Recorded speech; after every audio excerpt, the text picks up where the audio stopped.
Alright, so this is one of our bags. What we decided to do tonight, see if we could have an outdoor cookout with one of the bags of wood. So we took a bag, obviously we had some kindling because the pieces of wood out of the bag are a little bit bigger than kindling. So if you want some kindling, then make sure you ask, and I have some kindling available for you as well. So we're getting the wood got started. Now, obviously it's a little lopsided, but we'll sit there and fix that in just a minute, and I'll let you know. And as we proceed throughout the night, I'll give you updates and we'll see how it cooks. So Sean, what are you doing? Say it one more time.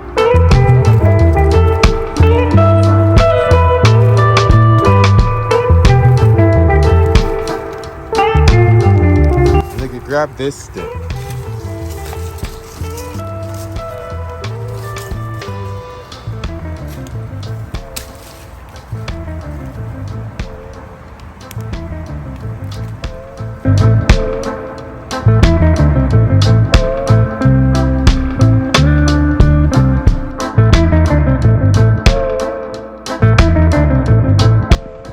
With the wood, I've been stacking it or making bundles of wood. I have about maybe 100, 110 of them bags already, and this wood is just too small to hit with the hammer, so I'll get to it later on.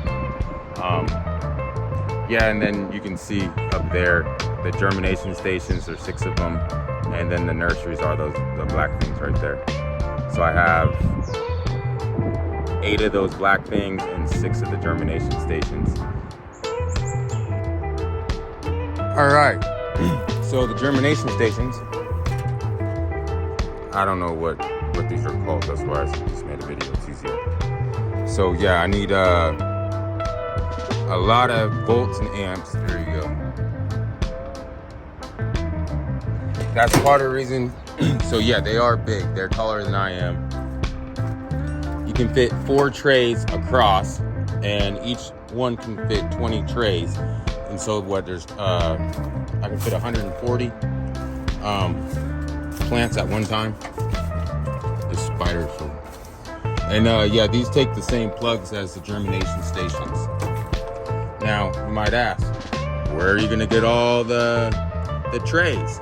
Don't worry, I'll show you that in just a second. So the propagation stations are pretty cool. So you know how each plant propagates at a different temperature. So they're temperature controlled right here.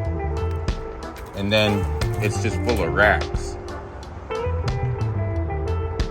Because they don't really need light, they just need heat and moisture. And then at the bottom, there's a place where you put the water.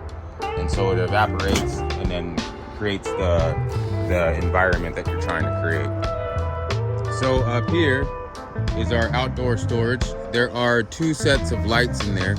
Excuse me, of the fodder system. I'll show you in a second. Here are my boxes already ready to go, if I ever get large enough to ship out. These Lindar boxes, which is this whole section right here, are full of these.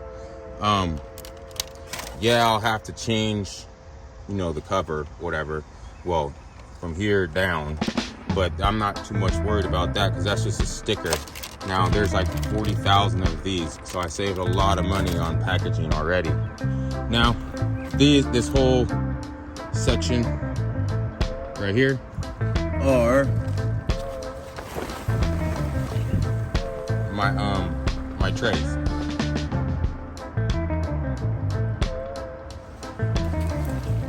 And then I'll show you the lights.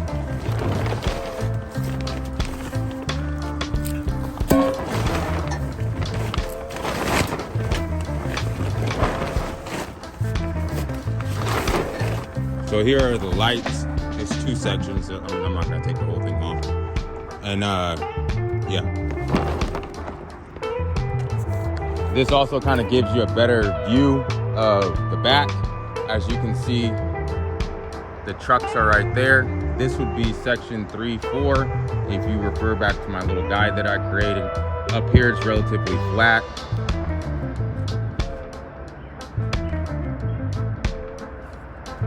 So really, I just need to clear all this out and then I'll have a decent size like upper garden. Hold on.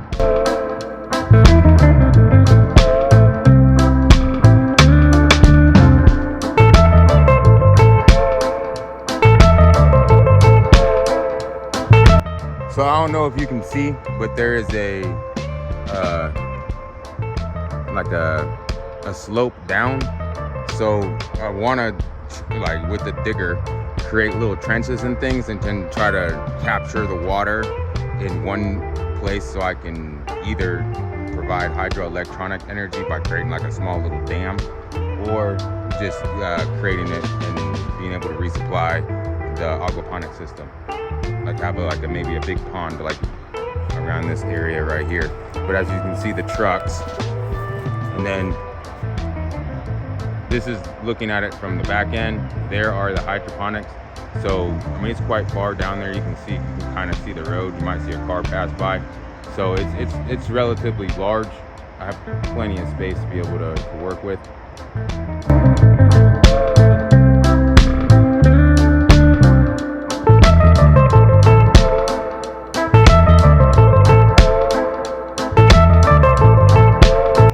So to better understand the fodder system, here's a set of lights. So they go on a rack, right? There's 1, 2, 3, 4, 5, 6. So it's 6 like up.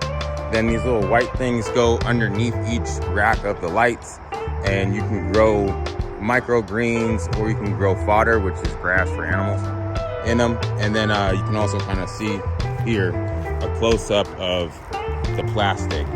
So the plastics right here, I just need to level this ground out a little bit more. And then I'll have 2 different rows, kind of how those 2 are right there, but obviously much more like separated a little bit more. And then have a pool at the end and a pool at the other end, and run them. The reason why it's separated a little bit more, so you can walk on each side, like, you know what I mean? So because they're like 4 feet long, 4 feet wide. So you'd have to have, your arms aren't long enough, so you'd have to be able to walk on both sides and be able to maintain both sides of them. All right, to solve my problem of not having space, this whole little oval, I want to put an event tent right here. Then I can empty my garage full of my there's a bee. So stuff to sell, and then I can slowly but surely start building my clientele by, you know, selling a little bit of wood, and then when the vegetables come. But I need more space.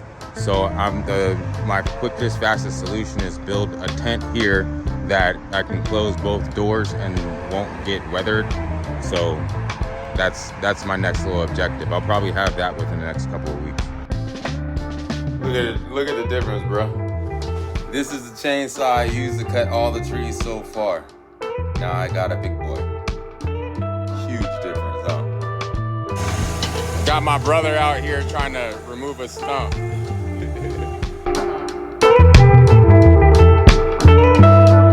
Alright, so right now, I'm doing a little burning. I'm gonna burn this pile. It was up there, just trying to clean the brush. Probably take some of the wood out of that little stack right there. Really just trying to clean up as much as I can around here before I start cutting the trees down.